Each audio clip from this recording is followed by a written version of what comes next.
జూబ్లీహిల్స్ తర్వాత ఖైరతాబాద్ అంటూ అసలు ఎందుకోసం వచ్చింది ఖైరతాబాద్ అంటే ఇగో నేను చెప్తా. ఈ ముచ్చట ఎందుకోసం వచ్చిందంటే ఇగో ఒకసారి ఈ బొమ్మ చూడుర్రి మీకు అర్థమవుతుంది.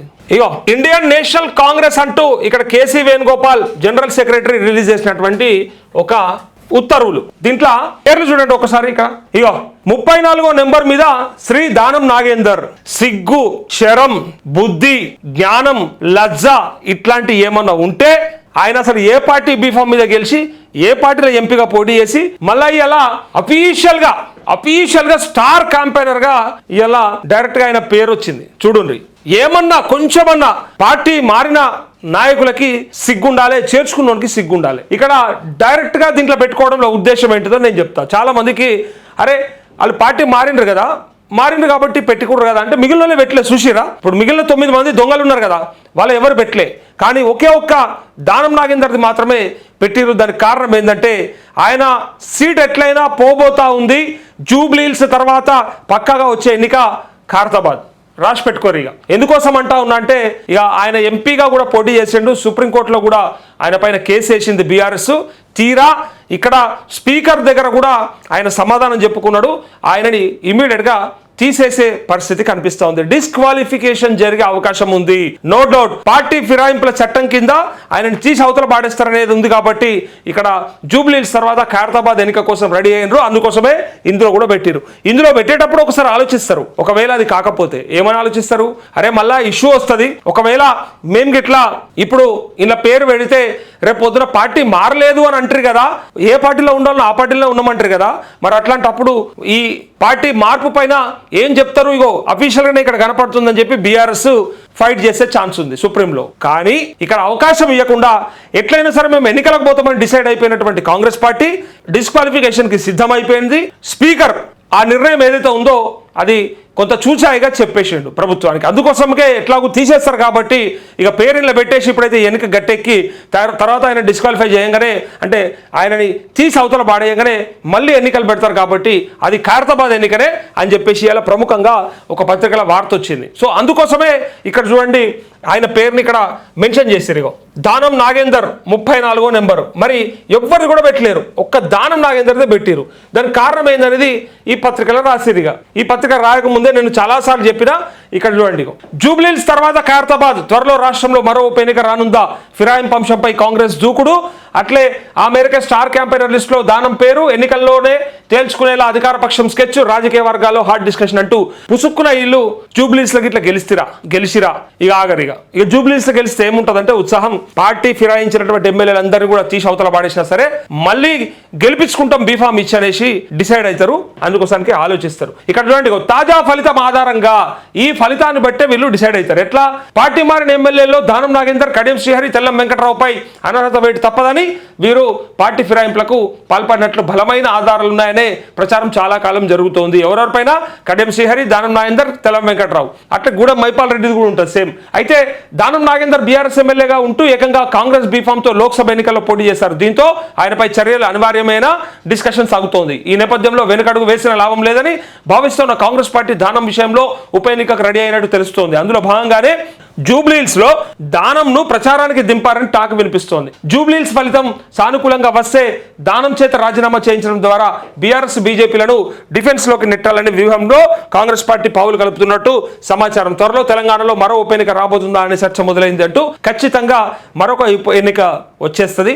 అదే ఖైరతాబాద్. ఎందుకంటే దానం నాగేందర్ పేరు అఫీషియల్ స్టార్ క్యాంపెయినర్ లిస్ట్ లోనే పెట్టినరు. అంటే ఎట్లయినా సరే ఈయన పదవి ఊడిపోతా ఉన్నది. సో పదవి పోతే ఎట్లయినా మళ్ళా ఎన్నికలకు పోవాలి ఖైరతాబాద్ లో. కానీ దానికి ముందే ఎలాగూ ఇప్పుడున్నటువంటి ఆయన ఎంతో కొంత ఇమేజ్ ను వాడుకోవడానికి హైదరాబాద్ లో కొంత ఆయనకు ఉన్నటువంటి అక్కడక్కడ ఫాలోయింగ్ ని అక్కడ ఉపయోగించుకోవడానికి దానం నాగేందర్ పేరును కూడా అలా మెన్షన్ చేసిరు. అంటే ఎట్లయినా సరే పార్టీ మారిన ఎమ్మెల్యే పైన వేటు పడక తప్పదని తెలుసుకున్న తర్వాత స్పీకర్ ఇచ్చినటువంటి ఆ చూచాయంగా చెప్పినటువంటి ఆ నిర్ణయాన్ని ఇక వీళ్ళు డిసిషన్ తీసేసుకొని ఇలా పెట్టేసిరు. నెక్స్ట్ ఖచ్చితంగా ఉప ఎన్నిక రాబోతా ఉంది. అది ఖైరతాబాద్.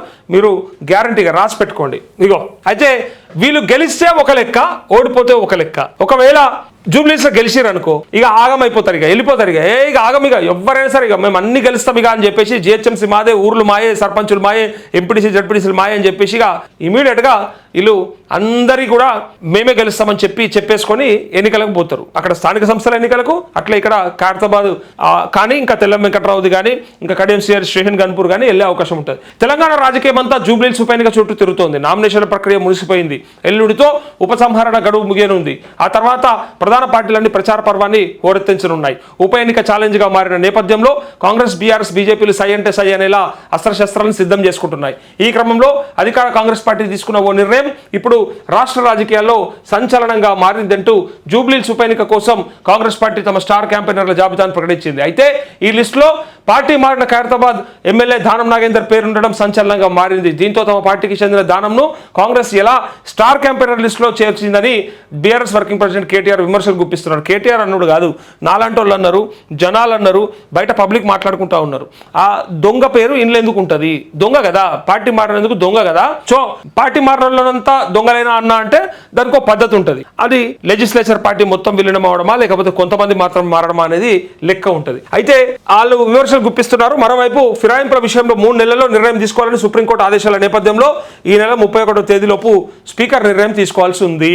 ఈ తరుణంలో కాంగ్రెస్ పార్టీ దానం పేరును తమ స్టార్ క్యాంపెయినర్ల జాబితాలో చేర్చడంలో కోర్టులో అధికారికంగా చర్యలు తీసుకునేలా ఆయుధాలు అందించినట్లే అంటూ చర్చ జరుగుతోంది. ఇక కోర్టులో అధికారికంగా ఏంది, వాళ్ళు ఆల్రెడీ డిసైడ్ అయిపోయారు, ఎట్లయినా సరే తీసేద్దామని డిసైడ్ అయ్యారు కాబట్టి తన పేరును చేర్చారు. ఎందుకంటే చేర్చే ముందు 1-2 సార్లు ఆలోచిస్తారు, మరి మళ్ళా ఏమైనా ఇబ్బంది వస్తుందేమో అని చెప్పి. సో అయితే దీని వెనుక అధికార పార్టీ మాస్టర్ స్కెచ్ ఉందనే మాట వినిపిస్తోంది. ఫిరాయింపుల విషయంలో బీఆర్ఎస్, బీజేపీలకు చెక్ పెట్టేందుకు కాంగ్రెస్ పార్టీ మరో ఉప ఎన్నికకు సమాయత్తం అవుతుందని, అందులో భాగంగానే వ్యూహాత్మకంగానే దానం విషయంలో నిర్ణయం తీసుకుందనే టాక్ వినిపిస్తుందంటూ ఇక దానం నాగేందర్కు సంబంధించినటువంటి ఈ ముచ్చట ఏదైతే ఉందో ఇక వచ్చే ఫలితాన్ని బట్టి భవితవ్యం ఉంటుంది. దీన్ని బట్టే కాంగ్రెస్ పార్టీ భవితవ్యం ఉంటుంది.